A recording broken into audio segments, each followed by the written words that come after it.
For a limited time, pick up your Beginning of the End poster and memories collections today at radrendering.com. Now onto the video. I'll admit I've had my concerns, Cornelius. But if what you say is true, MK Alpha could transform interrogation practices. Not just transform, Sawyer. Revolutionize. Using the APD to harness the power of Element 115, we'll be able to interrogate subjects from within their own subconscious. We can access their thoughts, manipulate their emotions, rewrite their memories. We can procure any confession. Brigadier General, what I'm offering you is mind control on a level MK Ultra could never dream of accomplishing. So what's the holdup? What am I missing? Providing power to the APD is proving, difficult. The design's based on Group 935's analysis of the MPD, which means its source of power is... If you're about to suggest what I think you are, the answer is no. It was the only way Rick Coffin's men were able to charge the Moon Pyramid device. I am not, and I repeat, not letting you kill soldiers to harvest their souls. We prefer the term life force, actually. Call it whatever the hell you want. We're not Group 935. We're not killing people to power your pyramid. Find another way, Purnell, or I'm shutting this down. You had something for me, Dr. Hale? Yes, Director. Weiss, bring me another one. This morning there was an incident with an ADAM. It short-circuited and broke down. We're not quite sure how or why, but I think what happened next will have your attention. Here you are, Dr. Hale. Hello. How may I be of service? The ADAM died right next to one of the life force fuel canisters. And? Weiss? Yes, ma'am. Malfunction. Power failure. Watch what happens. Remarkable. Dr. Hale, I'm not sure how this is possible, but you may have just saved this project. All right, let's break down all those reels. So the first two aren't very heavy on Yuri, but they do hold some very interesting information. It builds tension between the Department of Defense and Purnell. This builds off the radios we've heard and punch card Easter eggs inside the map classified. You can go check that out. Linked in the description and the cards of a previous video I've done about that.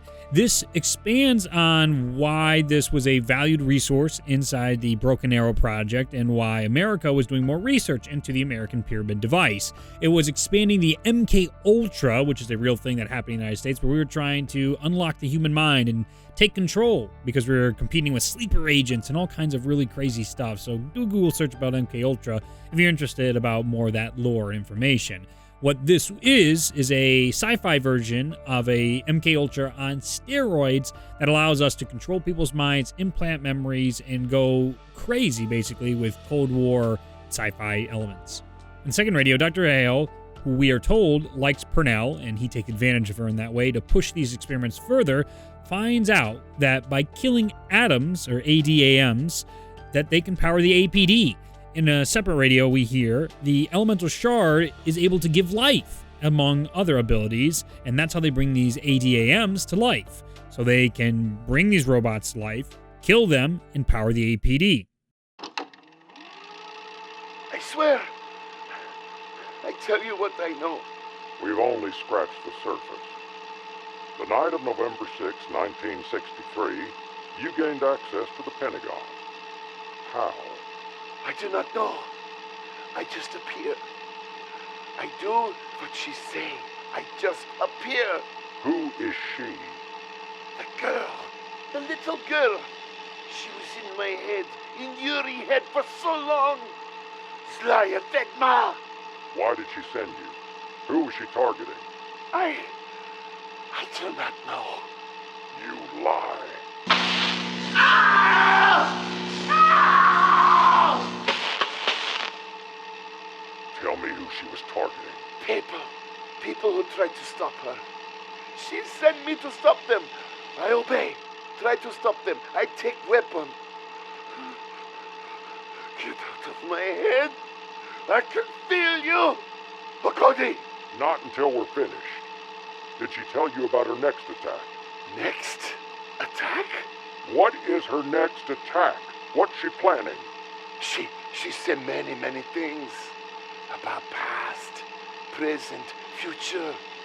Oh, she see all time the same. That is how she travels. She show me. What did she show you?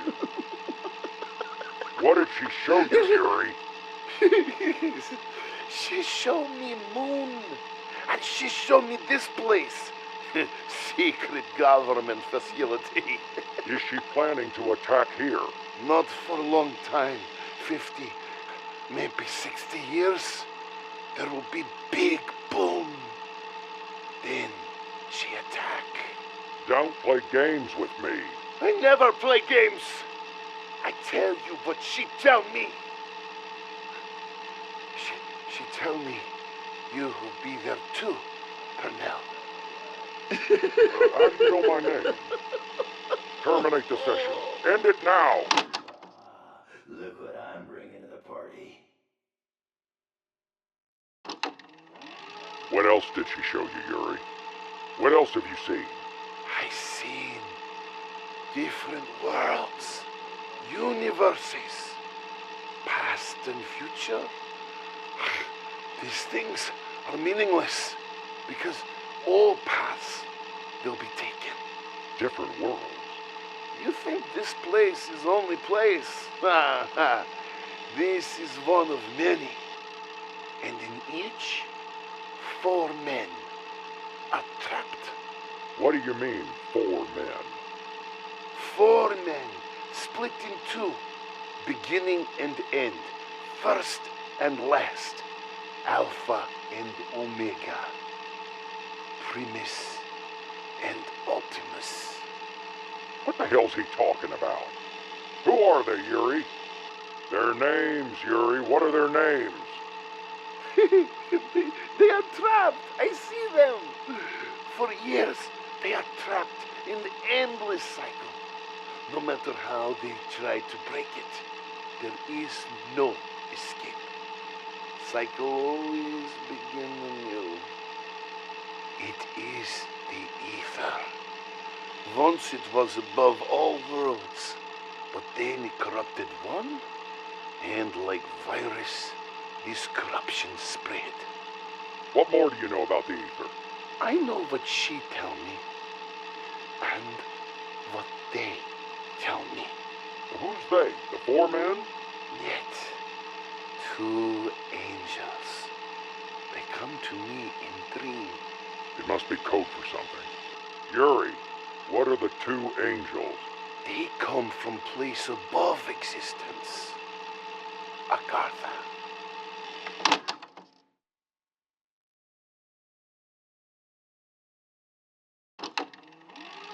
Yuri, this is very important. How do you get to Agartha? Why do you hear the voices too? Answer the question.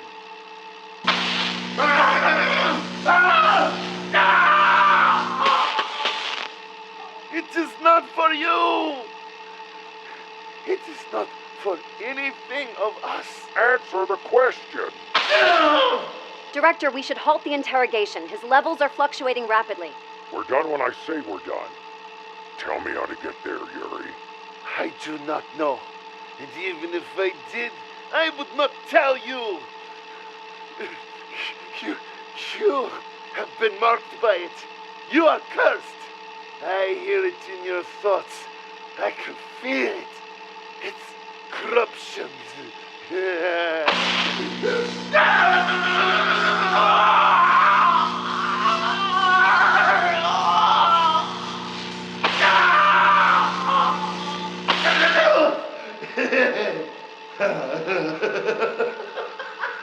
I can do this all day, Yuri.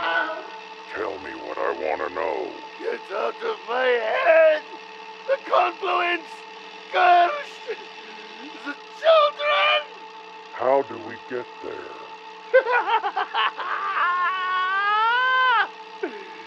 You do not possess power to withstand its embrace. Even if you find way to ascend, you will not comprehend what you saw. It would destroy you. Dr. Hale, report. One moment, Director. He's gone, sir. Then that brings us to third, fourth, and fifth reels, which are all the interrogations of Yuri. If you don't remember who Yuri is, I have more theory videos about that for a lot more detail, but basically, he worked for the Ascension Group. He was manipulated by Samantha after he went crazy working with Element 115 when he found Richtofen's journal. This then allowed Yuri to free Samantha through a Gersh device, causing the Ascension Group to fall. Both Gersh and Yuri were taken away from that facility. Yuri showed up as a Pentagon thief in 5, and then in this new timeline, in new version of events, instead of going to Classified, he was sent somewhere else and eventually captured by Broken Arrow. While being captured by Broken Arrow, we hear Purnell interrogating him about how he got into the Pentagon, explaining how Sam just teleports him through space and time. And he was only trying to stop those who were going to fight Sam. If you remember, Classified sets up America for fighting Sam in some shape, way, or form between all the radio's memos and information McNamara was trying to take as it was a threat to the United States for Samantha to be left alone. But we learn inside Nuketown with more classified papers laying around that they decided that they will not engage with Samantha. It is in their best interest to leave it alone because they cannot fight Sam, even though they do acknowledge it's evil, but they don't want to cause utter destruction. So that sets some good stakes and motivations and understanding between why Broken Arrow, the America, and Sam are all involved with one another and how it impacts our four main characters. What's interesting is Yuri cares about the four main characters, and that's why he was never sent to stop them. Obviously, this is all retconning and rewriting and just, oh, that's a coincidence that worked out. But it's good now. It makes sense and it's solid, so I'm happy with where this is going.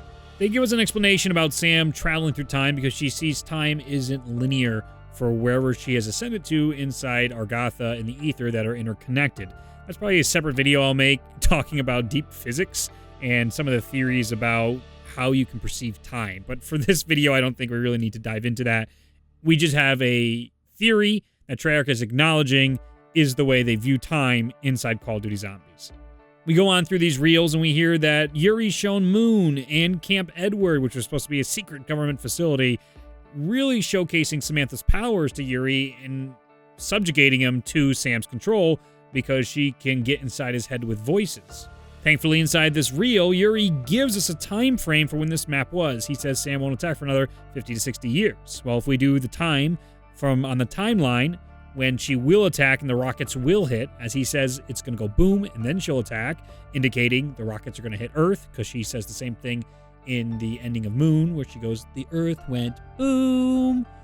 That leads into everybody getting attacked on Nuketown, and then when the rockets hit, Richtofen's in control and still being attacked. But anyway, for the dates, that puts us between 1965 and 1975, because we just subtract the years from the 2025 timeline we were given in the original cycle. That's now broken. And I do love Purnell freaking out at the end of the third reel. He's like, how's he know my name? That's great. End it now. Into the fourth reel, we get a multiverse discussion where he talks about the cycle and gets some pretty fun lines that I really enjoy. He talks about Primus and Ultimus and how their personalities were split, that they're not whole until they come together, so we might get some sort of merging of characters in the final map, or some other interpretation of these lines. It's left very ambiguous, and this is one of those very ominous and exciting things that we do get to enjoy inside Zombies. It also gives us context for a map about Alpha and Omega. The map is talking about Ultimus and Primus coming together and fulfilling what is the final setup to ending Zombies, destroying the Aether and Element 115 to restart the universe into something better without the influence of the Apothecons.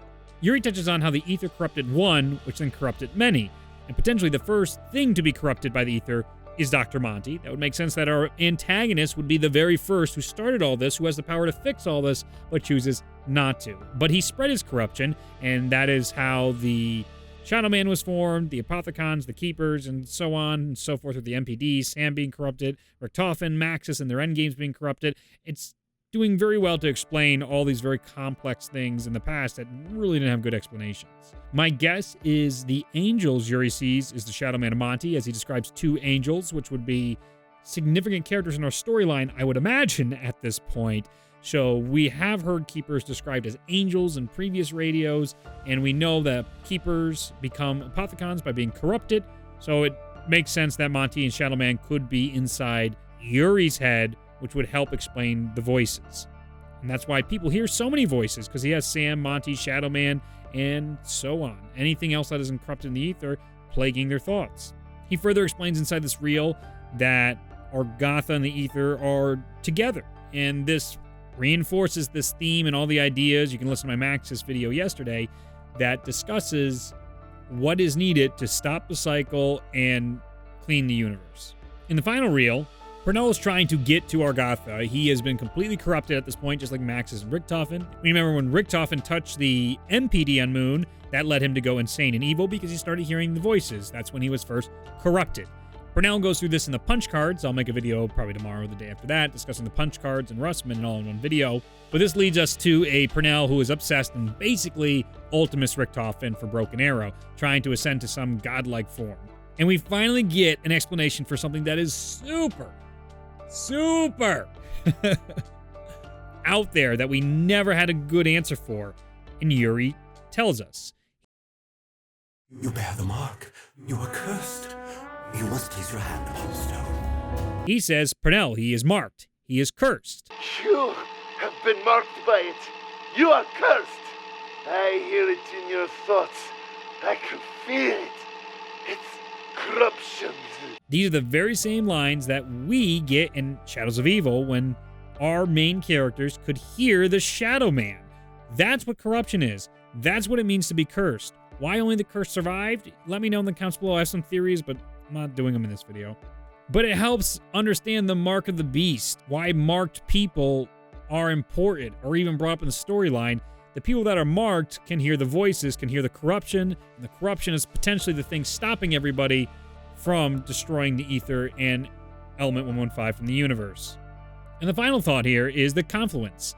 This is something that I looked up, joining of two rivers, so this could possibly be meaning of times and cycles and timelines and universes. The confluence, the children, and then Yuri or Gersh, depending on if you're listening to this in GK or inside Alpha Omega, you have all these items linking up in all of our matches to finally come together for whatever the final ending of the Aether storyline is. And it's really cool. I like how it's all coming together in this respect. All the radios, again, are great. Classified's radios were really, really good until it just didn't finish. I would say that if you put Classified and Alpha Omega together and made one super map, that is what made this all incredible. Classified, Alpha Omega together make an incredible map, but separately, I feel like they're just missing that extra oomph. But those are the radios for Yuri. That's what happened to Yuri and how he died, and the explanation for how the curse survived. That's a lot of information that we've been wanting to know for years, and it's finally solved. Thanks so much for watching this video. If you did enjoy this, consider supporting these videos on Patreon. They're the only way I can make these. I have a sale going on as well, so if you don't want to support the Patreon, maybe a one-time thing, go over to my website and see if you want to pick up any cool posters or merchandise. I'm doing a cool sale of Johnny J right now, selling a Alpha Omega style poster that celebrates the map. And if all that stuff's about you, just comment, ratings, subscribe, turn notifications on, all the normal stuff you do. Might as well subscribe for the last stretch, because in 4 months, all this ends. And then we get to see where we go from there. There's a lot to talk about, and I am very much enjoying Alpha Omega, surprisingly. I'm not super thrilled with it, but because my expectations were so low, I am enjoying it. So that's awesome. I hope you are too. Have an absolutely wonderful day, and I'll see you in the next video. Bye now.